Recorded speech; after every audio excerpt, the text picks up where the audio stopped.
What's next? We are going to spend the next hour asking and answering that question. What's next? Because as students, you all spend a lot of time studying the past. You spend a lot of time mastering the present. But asking and answering the question, what's next, is what's going to make you successful. Because if you can't answer this question, you end up being left behind. Companies that can't answer this question get left behind. Individuals get left behind. Asking and answering the question, what's next, is probably the most important skill you will develop in your career. You only have to get it right once and you're done. So we are going to ask this question. But in order to get there, we're going to study the past where people have gotten that answer right and wrong.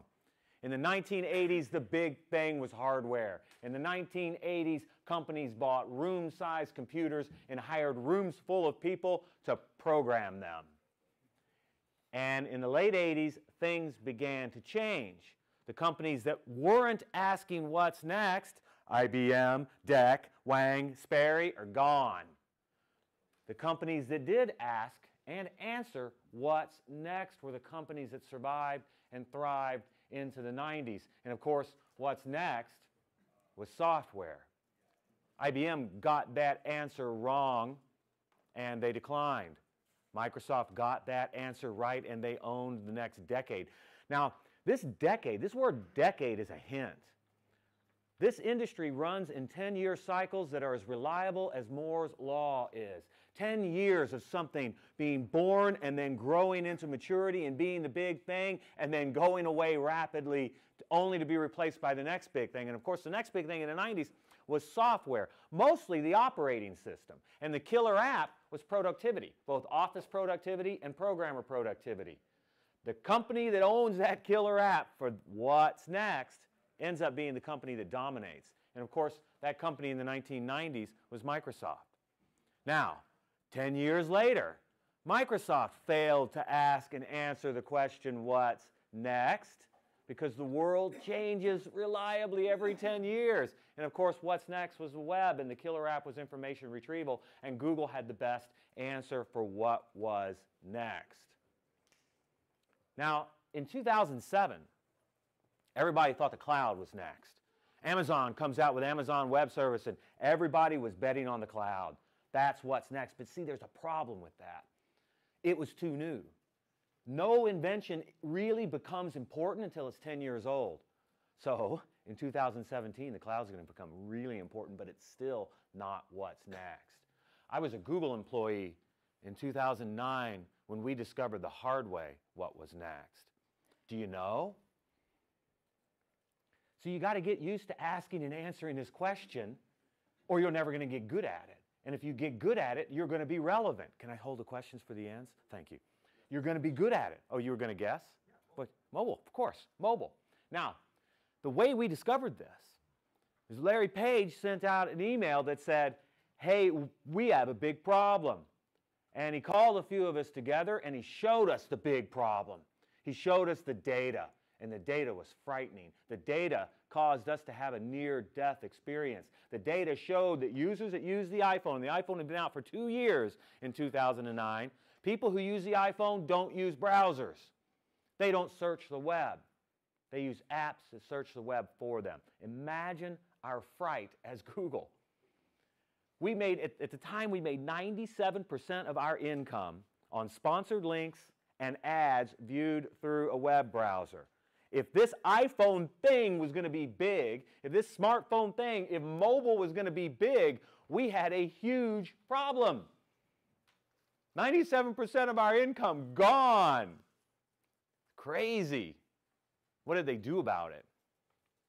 A couple of interesting moves that Google made in 2009 that you all should be aware of, because if you don't start studying this stuff, you're not going to be able to get good at asking and answering this question. Do you remember back before 2009, if you Googled, what time is it in, say, Colombia, what's your city? Medellin. I can't even say that. Bogota, Colombia. What did you get? You got 10 blue links about Bogota, Colombia, and time. All of a sudden in 2009, you got the time in Bogota, Colombia. Make search more app-like was Larry Page's marching order, and we did. Now that's a big deal for Google because every time Google delivers an answer, they don't get paid for it. They have to deliver a link that might be bought and paid for or an ad in order to make money. This was devastating to the business. Second thing they did is they moved the A-team from search to Android, and that's probably why Marissa Mayer left the company eventually, because that's a backup plan, just in case this is important. But when we looked at this, at Google, we looked at this, and not only were people using apps, they were right to use apps. You understand, apps are a better way to search the web. Your app searches for you. You're from Brazil. You're into soccer. What's a better way to get soccer scores? Install a soccer app that specializes in soccer, football, sorry, that specializes in football, or search the web that tries to generalize everything. It's the app, right? If you're a foodie, what's the best thing to do? Get an app that specializes in all the information about food, or search the web through a browser that is a generalist. If you're a science nerd, and the science app is going to outperform the web every single time. Our life flashed before our eyes. But then, why? Why did the iPhone win? Why? What was it about the iPhone that made it special? The BlackBerry did everything an iPhone would do. Windows CE did everything iOS would do. Apple is a company you can trust because they value the privacy of their Nope. Apple has a lot of privacy data. Why? All those other phones, the BlackBerry, Windows CE, Palm Pilot, they all did everything that those other ones did. What was it? Performance. No. Good design. No. The App Store. If you wanted to get an app on any other machine, any other handheld device before the iPhone, how did you get that app? You had to go to the web. You had to know where it was. www.where-in-the-hell-is-my-app.com. And every single one of those websites had a completely different download experience. Completely different. Users couldn't navigate it. No one ever installed apps on those devices. You couldn't update them. And Steve Jobs came along and said, hey, developers, I'm going to put your app where customers can actually find it. How does that sound? And we're like, really? You mean I can write code and it'll be used? Wow, that's awesome. And it was third-party developers that made that platform what it is. The App Store was the killer app. Now see, this is a hint. Start watching for these gaps. Start watching for these holes. From hardware to software, there was a hole that was filled. We can't program all these machines individually. One operating system to rule them all worked. The web, we no longer have to distribute media. We no longer have to update software and ship it out on disk. We can just push it through the web. This is important. And the App Store solved the biggest problem in mobile. And if it wasn't for the App Store, it wouldn't have worked, right? Because it drew developers, and developers made the platform what it is. I'm going to take questions at the end. Is that okay? Or I'm never going to get through this. So, what's next? What's the 2020s? Nanocomputing? Close. We're going to get to that. Close. Now, here's what we're going to do. And this is, I want to teach you this because I think this is the way to discover the future. There is a bunch of gaps, a whole bunch of gaps, and you got to get used to finding them. Every time your machines let you down, every time you think, why did I have to click 5 times to get this? Why is this functionality not there? That's a missing link. That's a gap that you can step in and fill, but only if you're watching for them. Only if you look at the holes in the existing technology as opportunity instead of something that pisses you off. So, what's next? Here's what we're going to do. We're going to take a scenario and we're going to chuck it into 2020. All right? We're just going to take a user scenario and we're going to throw it into the future and see what happens. You ever seen this movie?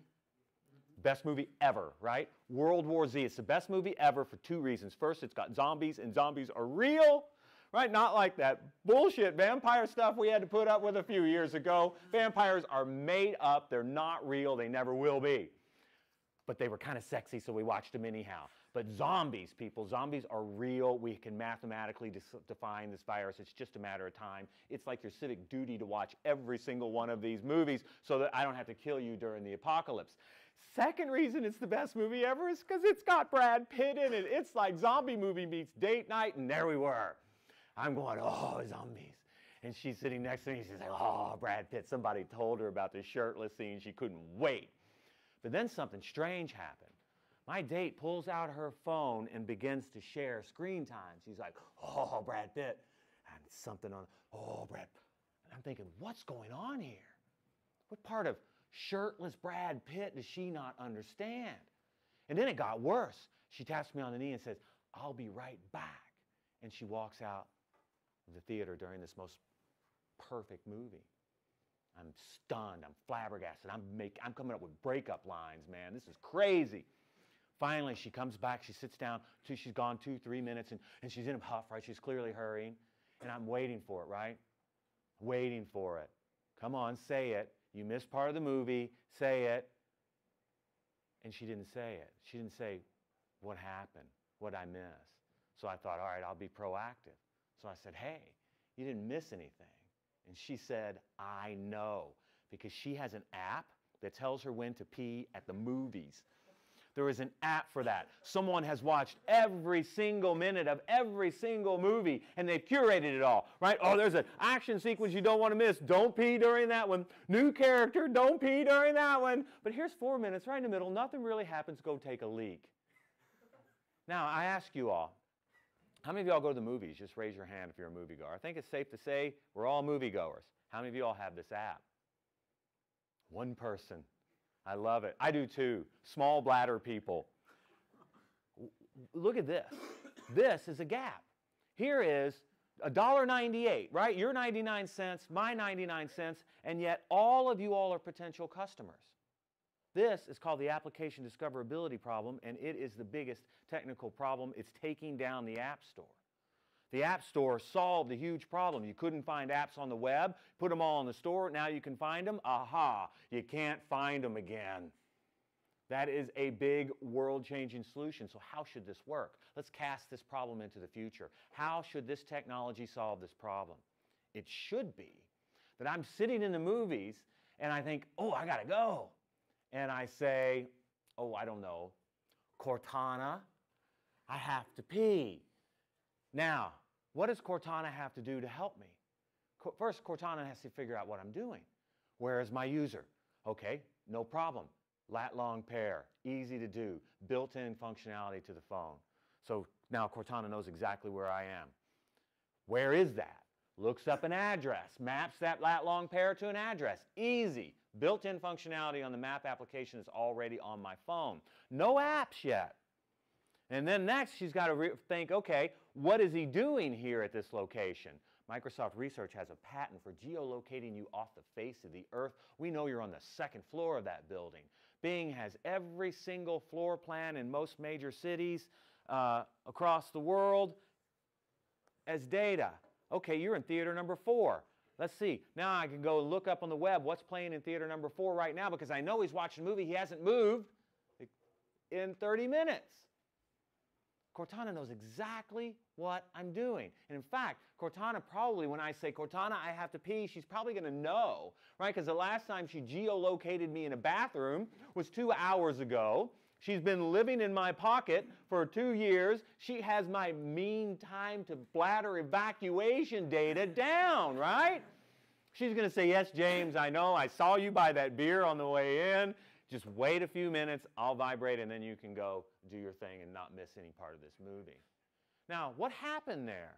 There was no app involved in that. We actually have all of the pieces to solve this problem right now. So what can we infer about the future based on this? There's several things we can confer about the future. The first is our technology doesn't have to go to the web anymore. We don't have to go to the web anymore. Our technology takes us there. Right? The web is no longer a destination. It's simply a data source. The movie times are up there. The P times are in the cloud. They're actually sitting in Azure. All of that data is already there. The world is beginning to turn into data. Our devices are beginning to process and calculate intent almost better than we can. Secondly, search. My machine searched the web. Do you know in 2015 something really special happened? Now, I'm not talking about bots, I'm talking about machines. Machines on the web originated and consumed more searches than humans for the first time ever. 2014, it was still a human-dominated web. 2015, it's a machine. Machines are equal. 2016, 17. By 2020, the amount of human-generated and human-consumed traffic is going to be minuscule. Our machines are going to be consuming the web for us. And then finally, apps. Where's the app in this? I don't need the app. The app is a noun. I only need the P times. I don't need all the trappings of it. Give me the answer, and I'm happy. Why are apps nouns? So you can pay for them. We're going to talk about monetization at the end, because making money gets kind of scary in the future. But we're going to talk about it because it's important. Apps have turned into verbs. Right? My technology discerns my intent, realizes I need something, it's in the cloud, it's on the web, crack the app open, bring out the answer, put it on my device just in case I need it. All of a sudden, a lot of the things that we do are no longer human generated. The machines are beginning to take over. So you said nanotechnology, I'm just going to generalize it to machines, but yes, a lot of them are going to be very, very small. So Microsoft, my boss came to me summer of 2014, and he's like, dude, HR tells me you haven't taken a vacation in like 4 years. Go on vacation. And so I binged it what this vacation thing was. And apparently vacation is something that people who don't like their jobs do to get away from their jobs. And that kind of pissed me off, right? I don't want a vacation. So I decided I want to write code. And so I thought this whole Internet of Things thing sounded stupid, right? Nest, a thermostat, you can control it, and it's better some way because there's a machine to it. No, it's not. Not in my house. I am a Seattle tree hugger. That thing stays off, put on a sweater, and kiss my ass, right? Or the lights, right? I've got this light program on my phone. I can do my burglar alarm. It's harder to do the app than it is to just go over and turn the light on or turn the light off. So I had this whole, I call bullshit on the Internet of Things kind of feeling.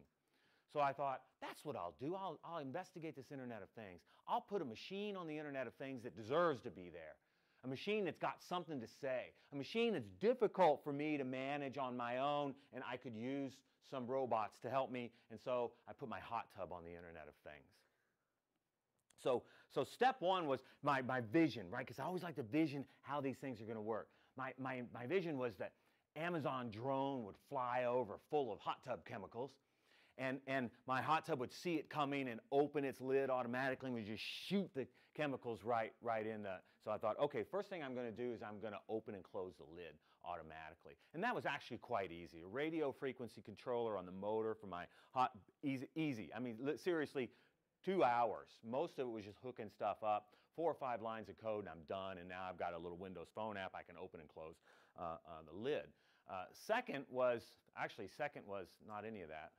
Second was, I thought I don't want that Amazon drone squirting chemicals in if I'm in, so I put in a level detector, right? I can detect when a human gets in, the water level rises, and in fact, it turns out, I was looking at the data, I can weigh you. If you're sitting in my hot tub, I know how much water you've displaced. I've done the math, and I can weigh you more accurately than a doctor can. And I know if your head's gone under, because I have to estimate your head weight because it's not under the water, right? So I have to. So if you go under more, I know if you're drowning, right? This is totally cool. I had a bug in that. My hot tub kept thinking somebody was drowning, and they weren't. I'm like, just go ahead and drown. I'm tired of this error message.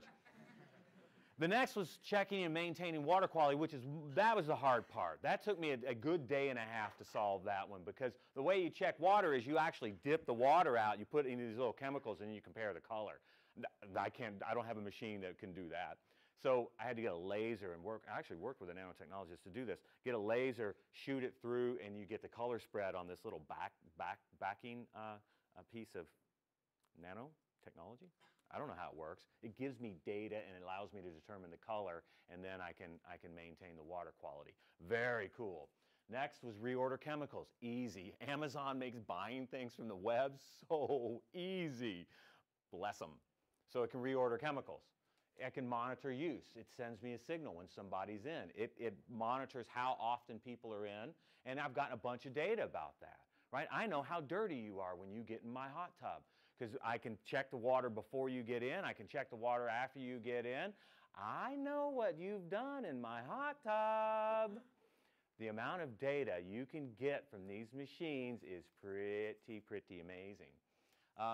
It'll troubleshoot itself. So that's what I'm doing now.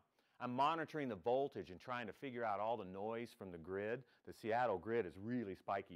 This grid's probably really spiky too.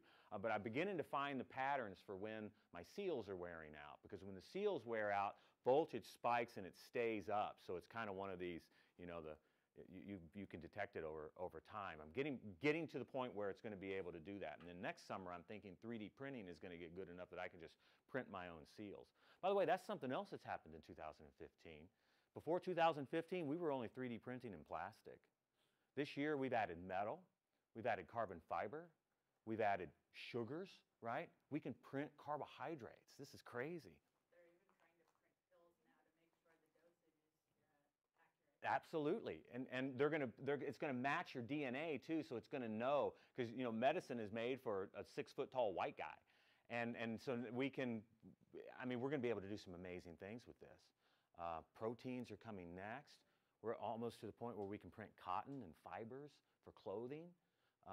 They're printing houses in China. They're printing cars in North America, and so I'm thinking I can print a seal for my hot tub.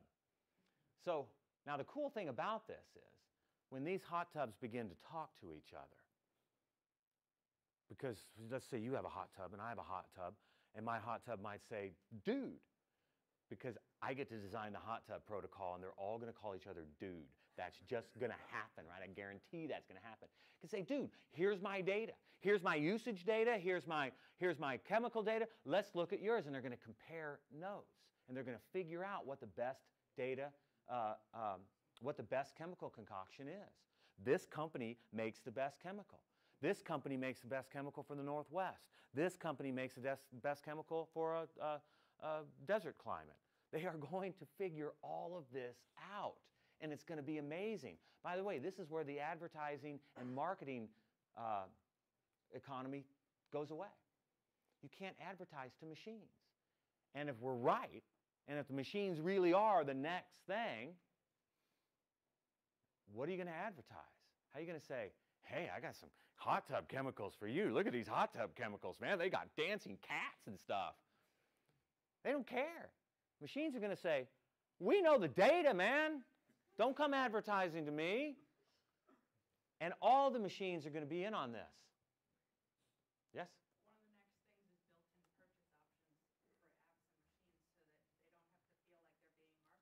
Couple slides later, I'll talk about that. Your refrigerator. I'm building a new house. I'm shopping for refrigerators. Refrigerators, you don't have to just scan things in anymore like you used to have to keep the barcode so it knows you have chicken.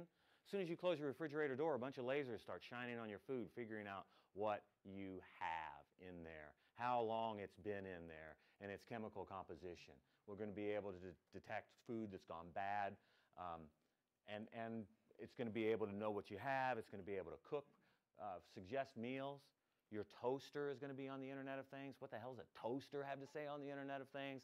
Actually, I think the toasters have a lot to say on the Internet of Things, but I think one is going to be really interesting, and that is end-of-life decisions, right? Because one day your toaster is going to wake up and it's going to say, wait a minute, something's wrong with me.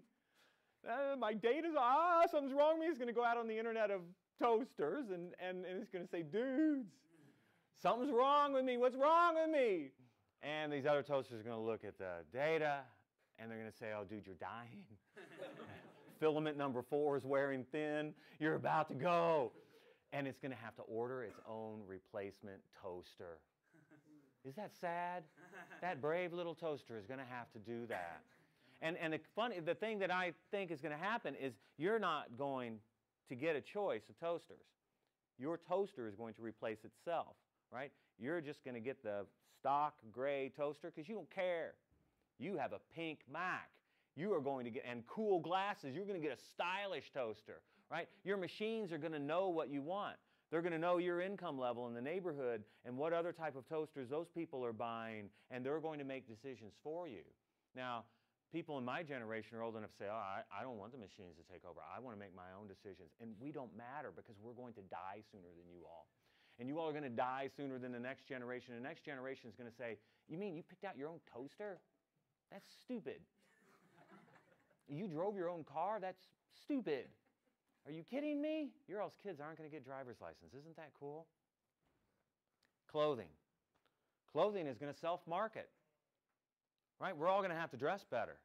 Because if I say, man, look at that Microsoft shirt. That is awesome. I want that shirt in my size. Now, I could come up to you and I can have this creepy conversation about, hey, man, where'd you get that cool shirt? And all this. Or that thing is going to be on the Internet of Shirts.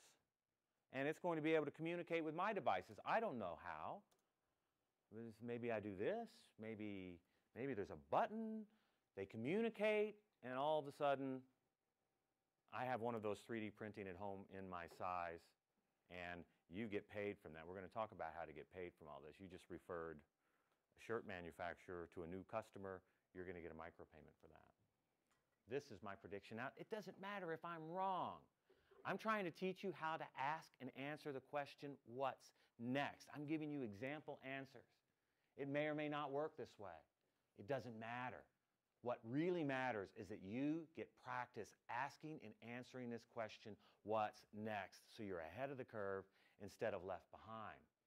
So these machines are going to talk to each other too, right? Every time I go, my Microsoft band, whatever it is going to know I'm traveling in Europe and I'm overeating, and it's going to tell my refrigerator when I get home, hey man, this guy's unhealthy. You need to make sure you just order healthy food for him for a few weeks and let's get his statistics back together, right? They're going to talk to each other. All of this traffic is going to be going on, and it's going to wash out everything humans are doing on the web, everything humans are doing with the cloud. Our devices are going to discern intent, and they're going to be correct most of the time. When they're not correct, they're going to learn from it, and they're going to stop being not correct. And within 5 years, our machines are going to know more about what we need to do during the day than we are. That's my prediction. Screens. What if we didn't need screens? What if we didn't have to carry these things around?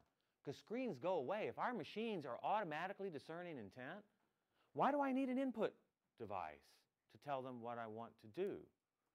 Why do I need an output device to look at their suggestions? We're going to need it for a while because the machines are going to be wrong. The machines are going to say, hey, I think this is your intent. Am I right? When we'll need it. But then they're not going to need that for long. Or they're going to say, hey, there's a couple of choices here, and then we're going to choose, and then they're going to learn from that. And we're not going to need that anymore. If you take away this screen, what happens to this machine? The electronics in this machine, without the screen, are about the size of my, glad I chose that finger, about the size of my index finger, right? Because if you take away the screen, you take away 70-some-odd% of the battery, because that's all it does is service the screen. Moore's Law. Let's push Moore's Law a few years into the future. Instead of this machine being this big, the machine is going to be, about 4 years, the size of just a knuckle to the tip. And in another 4 years, just the size of my fingernail. We can sew these machines into anything, right? You can have computers. Do you realize that this Windows phone I carry in my pocket and the smartphones you all carry in your pocket is more powerful than any computer that existed in 1994? 1995, there were two that gave it a run for its money. 1994, 21 years ago. And so now all this computing power into the size of my fingernail. You all understand Moore's Law is under threat, right? Moore's Law is going away. By 2020, we will no longer be able to get silicon so thin that we can continue to double the number of transistors on it and microprocessor. What are we going to do? We're already solving this problem. IBM has produced IBM. Remember them from the 80s? They're coming back. See, it's much easier to come back from a long time ago than it is to come back from owning the last thing. That's why I think Apple's in trouble, because they're on top now.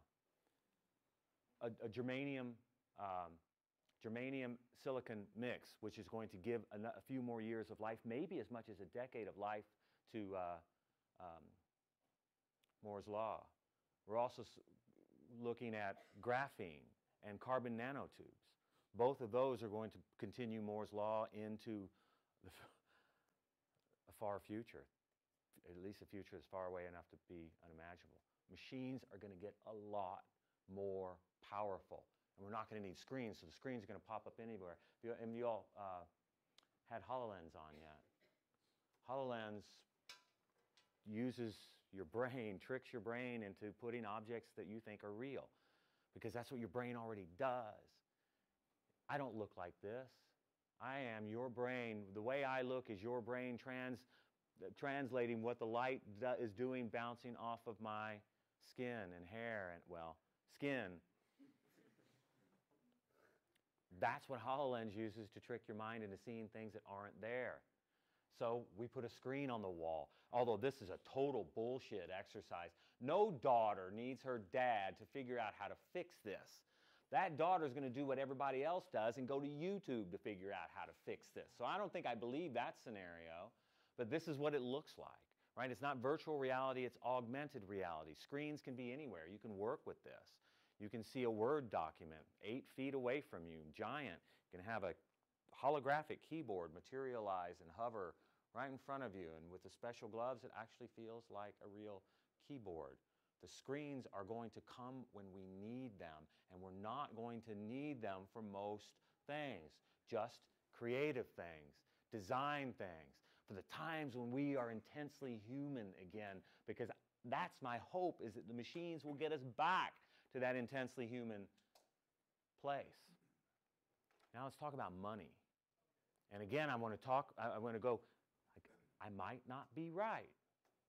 I want you all to ask this question. I want you all to answer this question.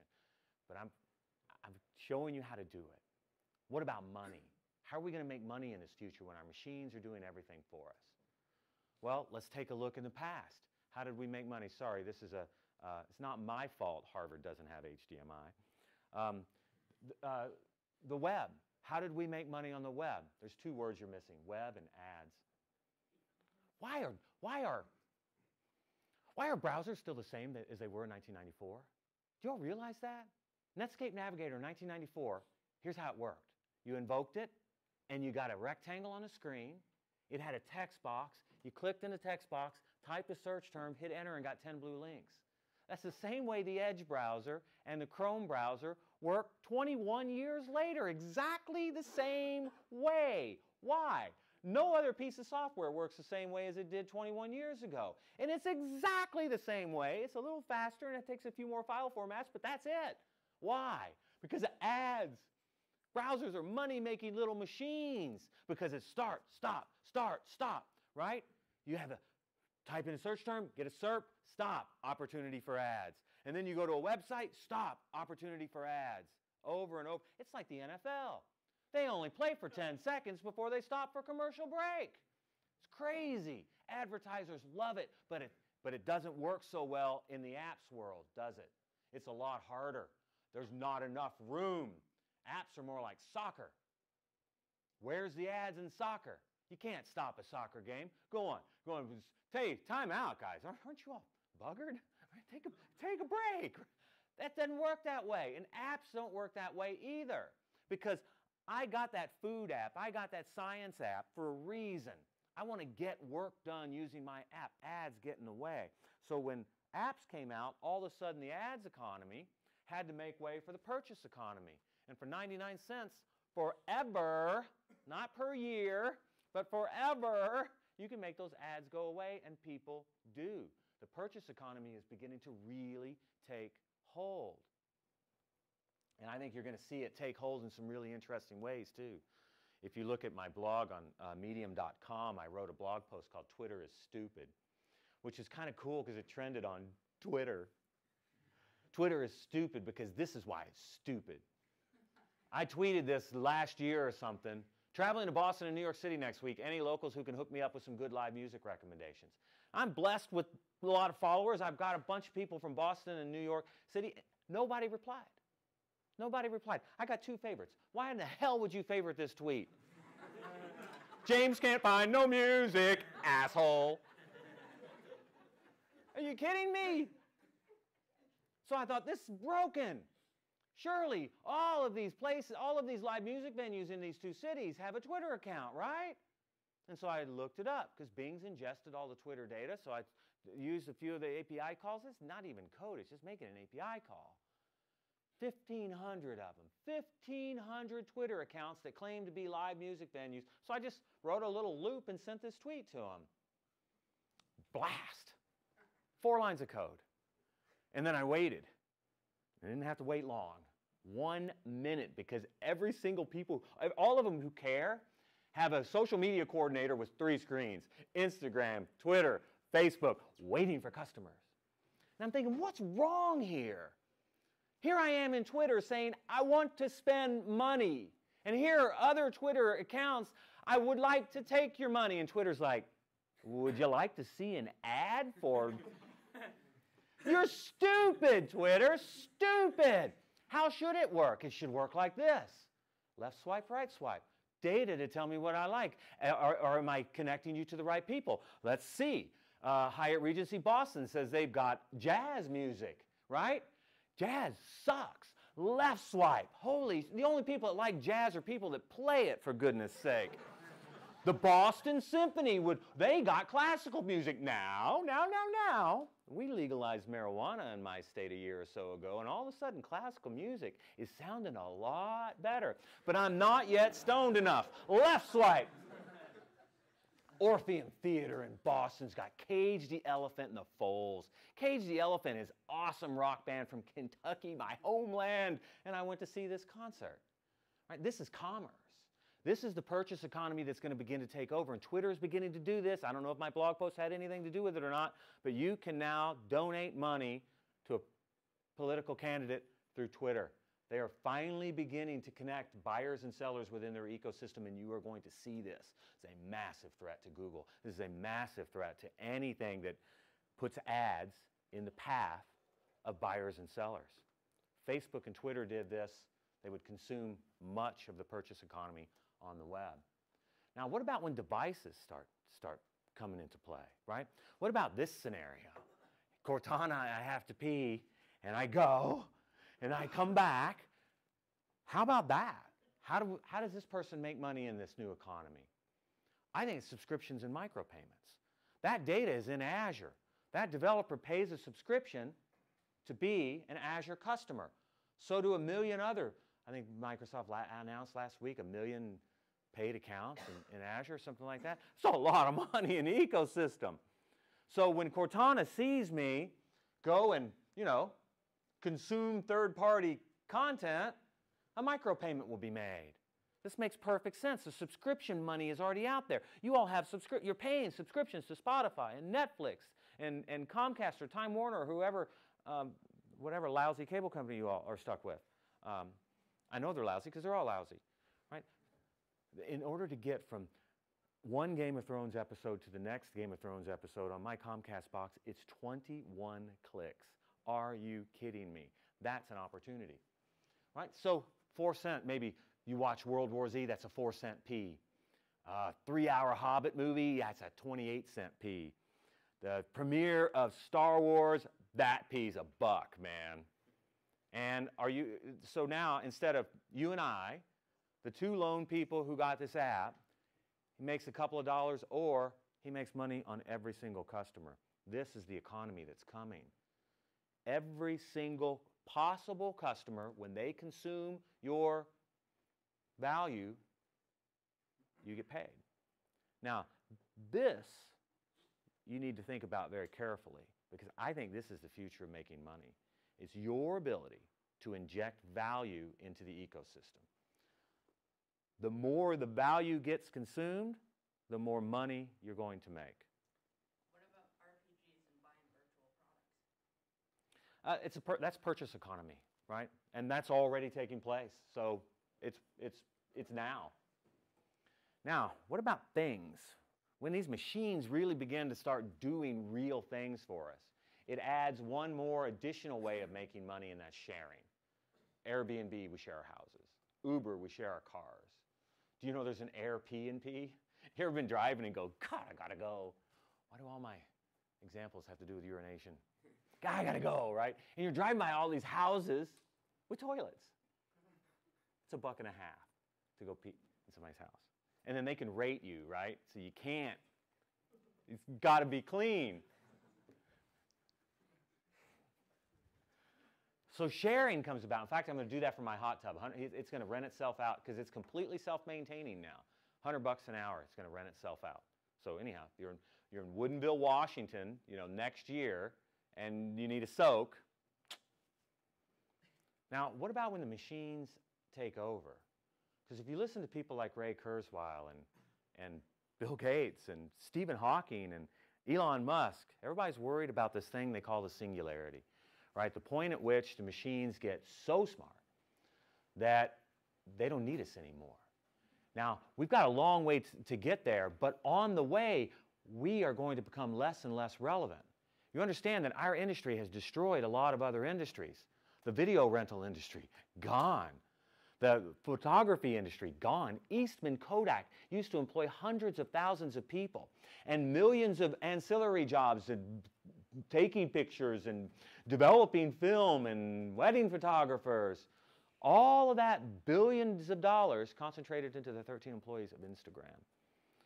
We are really good at destroying jobs and making it harder and harder and harder for people to make money. So what happens when the machines start doing everything? What then? Because you know what? They're going to be better at it than we are. There is going to come a day in the very near future when you will not get on an airplane if there's a human in the cockpit. Too dangerous. I don't know if that person's taken their meds. No way. There's going to come a day, not too distant future, where it will be illegal for a human to drive a car because the machines are a lot better at it. They're going to be better at everything. They're going to be better at building. They're going to be better at driving. They're going to be better at paving our roads. They're going to be better at designing traffic flows. They're going to be better at designing traffic lights. They're going to be better than us at all of this. So what do we do? When the number of jobs that we can do better than machines are, okay, I'm going to have to take this question, aren't I? Machines don't have feelings and they have no desire to do certain things, nor can they handle things. If they can't desire if they don't have feelings. Right, so they don't handle things like interpersonal interaction. There's going to be more jobs for people like psychologists. Okay, you're a little bit ahead of me again, so bear with me. I'm going to get there, I promise. So what do we do, right? Is that what we're left with? Basically, all of just the human part? Where we're philosophers and we're poets? Is this why we're legalizing marijuana?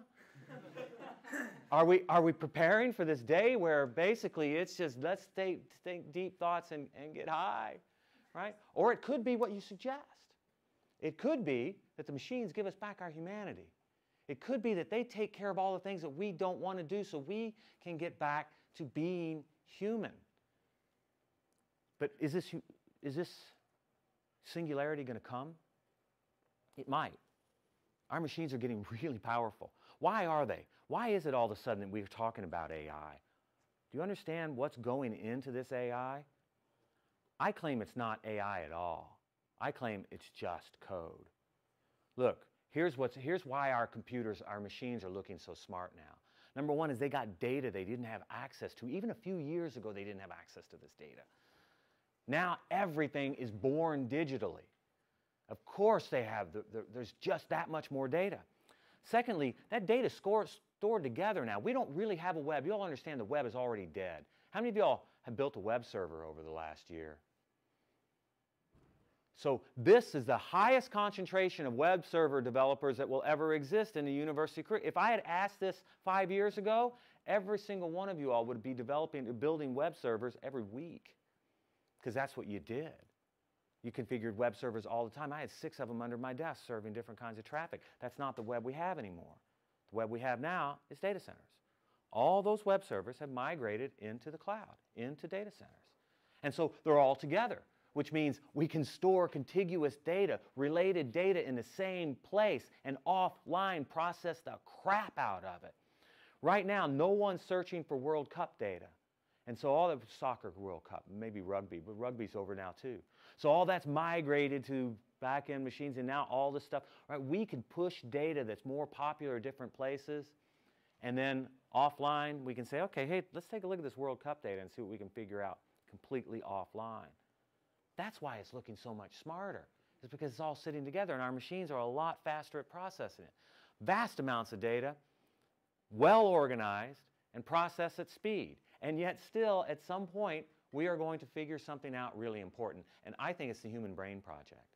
That's what we need to watch. Do you all know about the Human Brain Project? Look, we mapped the human genome with computers no more powerful than this. In 1990, the Human Genome Project started. We mapped the genome of an arbitrary human being in 13 years using computers more powerful than this. Now we have computers way more powerful than this. And we started mapping the brain 2 years ago. This is where our machines are going to help. Our machines allow us to do this. We don't map the brain without our machines. And what are we going to discover? What have we already discovered in just 2 short years? 2 years into the Human Brain Project, we're already hitting milestones at year 8. We know what depression looks like. We know what anxiety looks like. We know what bipolar looks like. We know what autism looks like. All of these things are already mapped out. How much longer until our machines look at this and say, I know how to cure anxiety. I know how to cure depression. Our machines are going to do this, and it's going to be stunning. So, I think our machines are going to allow us to do what we were meant to do. This, I think, is the fundamental purpose for human beings, is to explore, to terraform other worlds, to reach other solar systems, to find other lives, to figure out whether ancient aliens really is true. And we are going to slowly solve every single mystery of mankind. This is what you all are going to do. This is what your children are going to do. And over the decades, we will exhaust every single mystery on the planet and on other planets. And then what? This is the thought I'm going to leave you with. And then we'll have questions. Perhaps, just perhaps, using these magic machines, the power of our minds amplified by these magic machines, we'll discover that we weren't meant to go to heaven at all. But through technology, we create heaven for ourselves. Perhaps, just perhaps, the meaning of life isn't given to us by a higher power. Perhaps we use our technology to evolve into that higher power. Perhaps God, it is said, created us in His own image. Maybe through these magic machines, we create God in ours. My name is James Whittaker. I work for Microsoft. Thank you.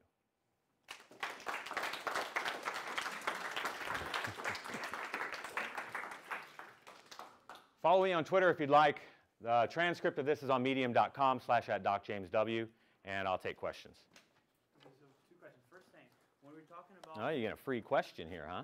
App Store transforming everything, but like Ubuntu had an App Store that looked exactly like the one on Apple. It was just for desktop. Why is it that App Store for mobile is that life-changing? Because mobile, that's where all the users were in mobile. Now, there's a second piece to this. The second piece of this is Steve Jobs and his amazing storytelling ability. Because technically the Ubuntu App Store already solved the problem of I have an app that does exactly what I want. Right? But there were 8 people with Ubuntu machines, and there were 200 million people with iPhones, and that's Steve Jobs, Sure. right? And second thing about But it was the developers. The developers building functionality. That's why you all have iPhones and not the other, because they've got the best app store. Yeah. What was your second one? Like about the future. I always wonder why people say so much Internet of Things right now, because we basically have the technology. We had the technology to do most of this stuff like 10 years or even 20 years ago. The sensors I don't know. We have the sensors, but the data, we didn't have the data, right? There wasn't anything useful for them to do. And we didn't have the connectivity. Yeah. Bandwidth is almost free now. So. But does the data bring that much into it? But it's 10-year cycles. Yeah. Something that's, everything you all are using right now is 10 years old. And what's going to be really big in 10 years has already been invented. That's why the cloud is underpinning all of this, and the cloud was invented in 2007. So it takes a while for the world to catch up with the technology. Yes, ma'am. So the brain project, there are those people in the field of psychology who feel that neuropsychology may turn out to be nothing more than the next phrenology. How do you think is it possible to quantify and create algorithms, understand a state of consciousness and intent when we don't understand what those things are? So I actually think that the machines are never going to catch up to us. My opinion is that gray matter will end up being triumphant over germanium, silicon, carbon nanotubes, and graphene. I think there's something going on up here that's really special. I do think we're going to figure it out. I'm not sure we're going to figure out how to build it. Yes, sir. Who governs this? You know, if we get to a point where the machines and our software are making all of these momentous decisions, you know, does that mean that at some point we enter a world where governance isn't important anymore and Google, Microsoft, and international corporations are... That's why people are signing all these petitions to create rules about, right, we've already programmed machines to kill. We've done that, and the machines have independently killed people because they're obeying their programming. And so we can program them to do anything we want. Where are those laws going to come from? Do people trust? You know, the companies at the forefront of this are Microsoft, Google, IBM, even Cisco, Tesla. Who are we going to trust? I mean, this is a societal level discussion that really needs to take place. I don't have an answer for it because I don't think there is one yet. Donald Trump, Vladimir Putin, they'll figure it out.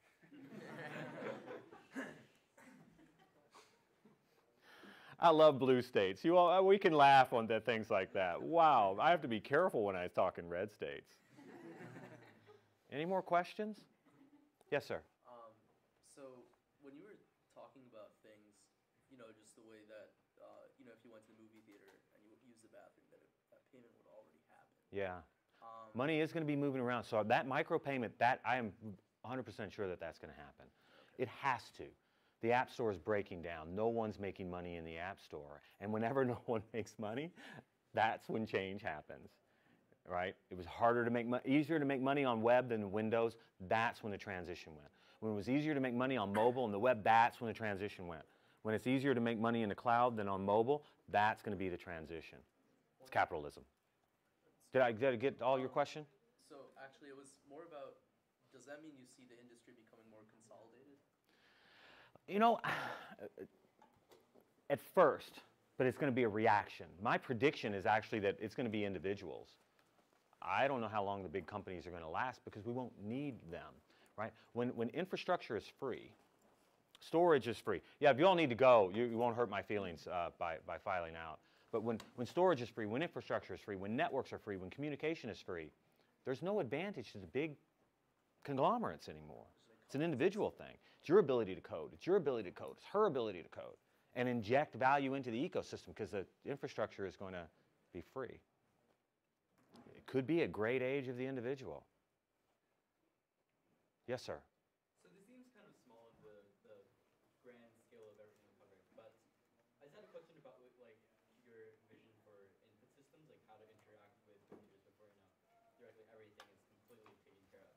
And so like you talked about HoloLens, where you would have like the Word document floating over here. And so one thing I found about like physical, like tactile input systems is that some things are evolving, like touchscreens are definitely getting way better than they used to be. Mice are getting way better than they used to be. But the physical keyboard is actually like pretty amazing.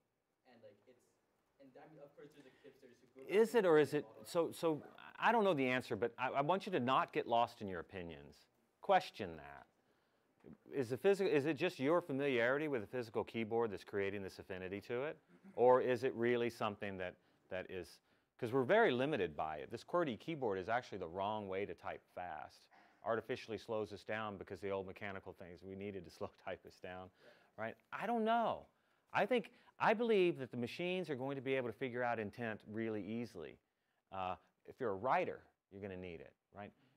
The machines, those input devices, are going to be for the creatives. That's how we're going to know who are our artists, who are our creatives, who are our designers, and who are just the muggles that go through world not needing their machines. Well, I mean, I just found personally that... Keep thinking about this, right? And be careful of your biases. We all inject biases in this. I've got biases injected in this. That's why I warned you. This is not what's going to happen. It's my opinion of what's going to happen. I want your all's takeaway to be, you walk out of here thinking, what's next? What's next? What's next? I want you cussing me in the middle of the night when you wake up and say, what's next? Damn, James, asshole. What's next? Be careful of your biases. Those are more questions? Yes, sir. Earlier you talked about like machines being able to predict intent and like what people want. What happens, will they be able to know when people want to change their mind or try something new? Like, let's say your fridge is going to order your groceries for you. What if one day I want to try like coconut milk ice cream or something random? I remember my mother-in-law, I remember tasting a flavored coffee one time. I thought, that's really good. And every time we went to visit her, she had flavored coffee, and I'm like, how do I tell her? Right? So, I mean, we don't have to worry about hurting machines' feelings. Yeah. And so, you just, tell it, speak to it, or, whatever. I mean, the interfaces, I think there's going to be a phase where we are going to be discovering this. It seems to me that, you said touchscreens are really getting good. To me, that means they're doomed. Because as soon as we perfect technology, we don't use it anymore. PCs got really good, and we're like, oh, sorry, we're cheating on our PCs now with these. These are going to get really good, and it's going to go into something else. 10 years, seriously, 10-year cycles. Think about that. It is as reliable and as accurate as Moore's Law. Anybody who hasn't asked a question yet? So I also teach a course on storytelling and on creativity, right? The brain science behind how to be creative. Neuropsychology is a really, really cool topic, and I've decoded creativity, and I know what it takes to be creative. So if you all enjoyed this, I can come back sometime and teach one of the other seminars. And the storytelling class actually tells 6 stories and then deconstruct them. If you go to docs.com, you can see me doing this with a high school. I give a high school commencement speech throughout the state of Washington. And I give the speech and then deconstruct it and talk about why you all have been sitting here paying attention when most of the time you sit there and stare at PowerPoint, you're bored to fucking tears, right? There is actually a method to the madness. And I tell you a great story about Larry Page. Do you give Yes. workshops or just do seminars? Well, I teach these monthly at Microsoft, all of them. But for creative writing, do you do any? Oh, all right, got it. No, I give homework. And so at Microsoft, the way I do it is I take classes and chop them into 4 bits and give homework, and then we talk about the homework afterwards. But no, I don't, it would be great. So maybe we could do one together. I just hate running workshops, so I don't do it because I don't like it. Not that it's not important, it's very important. I just don't like it. Any more questions? Peace.